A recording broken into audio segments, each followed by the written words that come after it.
grain. So grain in general, you know, we talked about gluten grain and gluten-free grain. There's more and more growing research, and this also has to do with the whole high glycemic diet. There's more and more growing research today showing that in cultures that have higher amounts of grain in their diet, that they essentially have more inflammatory disorders and more neurodegenerative disorders. Bless you.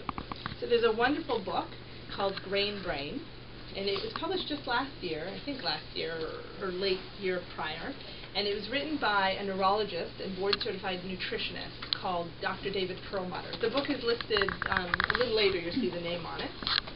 And in that book, it's a compilation of studies and information about how when there are societies that eat a lot of grain, there's more, obviously, diabetes because of the high glycemic diet from eating grain, but also more Parkinson's, multiple sclerosis, Alzheimer's, non-Alzheimer's, dementia, more the neurodegenerative disorders.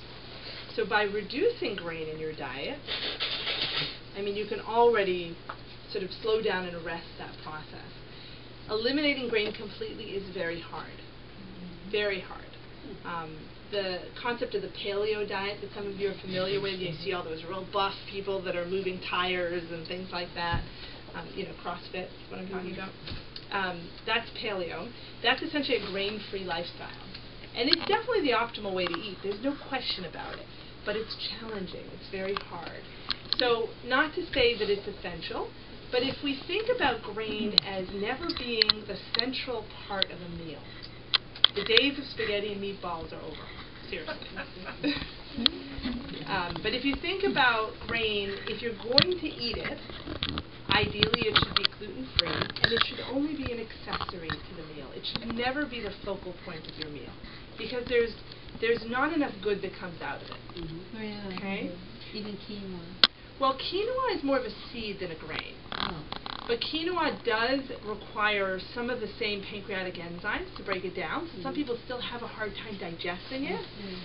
But quinoa definitely is easier to digest and less inflammatory than rice, for example. And I will say wild rice is not a grain either.